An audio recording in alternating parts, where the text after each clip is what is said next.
the Lord. I welcome each one of us to this channel, which I have termed Transformational Wednesday.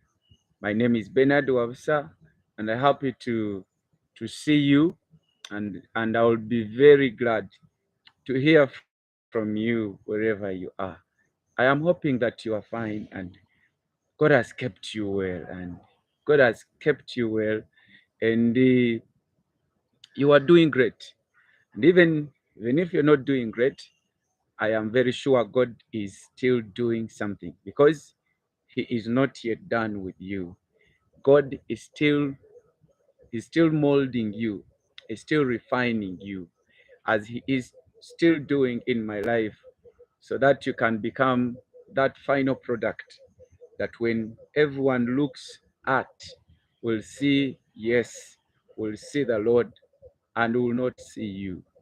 As Bible says, He sits as a refiner's fire.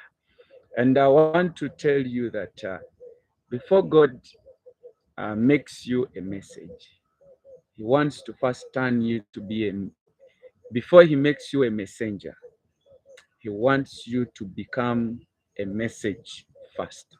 So when you are a message, then definitely you'll be a messenger. So whatever God is doing in your life, He's making you and He's doing that for your good, not for His good, but for your good. He's doing it for me, for my good, to turn me into His message, not the messages of men, not messages of women, but to turn me into His message. This evening, at this time, I would like to share with us about dealing with evil foundations. Whoever is listening and whoever is watching, I am very certain that each one of us has a foundation, just as a house, like what you're seeing behind me, is a storage building, and that storage building has a foundation.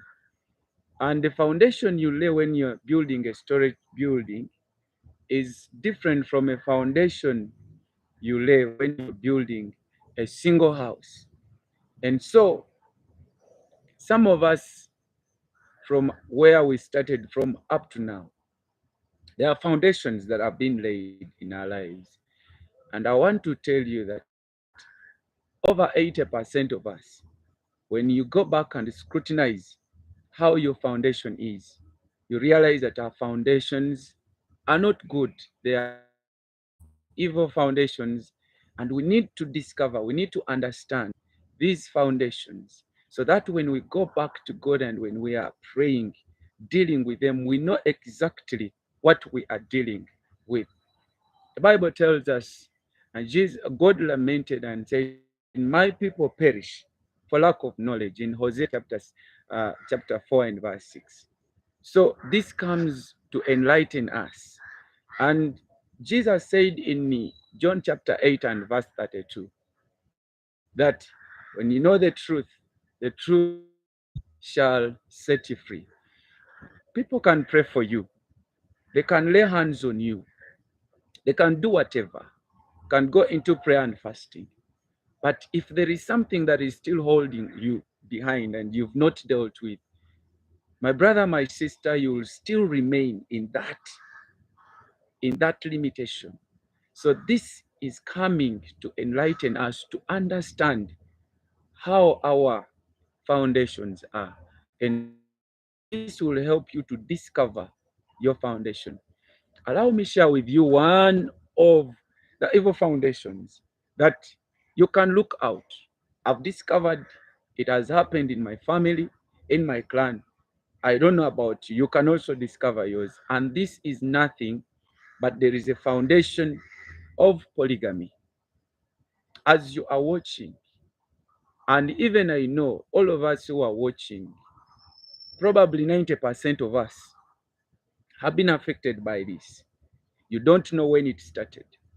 I did a little bit of research on my clan, and my clan started about 430 years ago.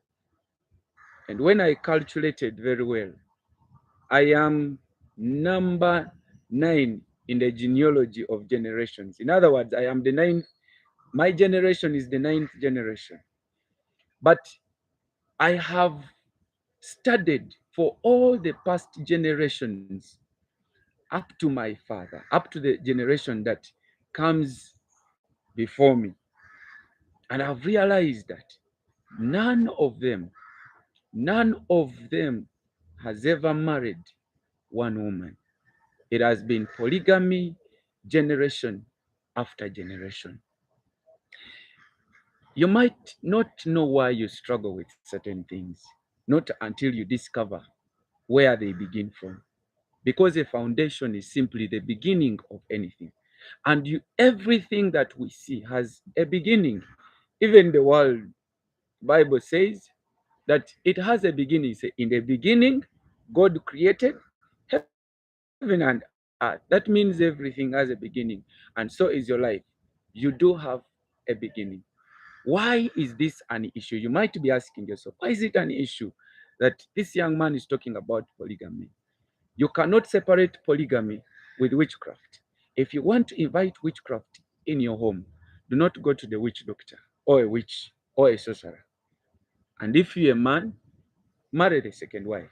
You would have invited witchcraft in your home. They are inseparable. They are actually inseparable.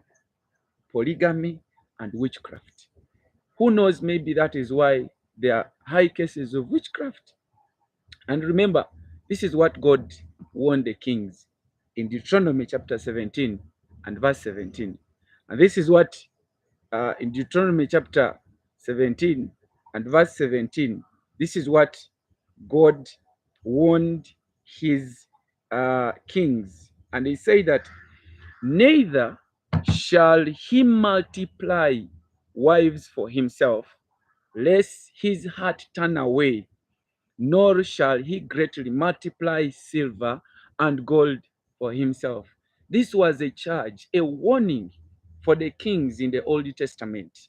And as it was in the Old Testament, it is also a warning if at all you are a royalty, if you are the prince, if you are a royal priesthood, you are a chosen nation. This warning comes to us saying, neither shall he multiply wives for himself, lest his heart turn away. All of us have read the Old Testament. We have read the stories of kings, King David, King Solomon, and others.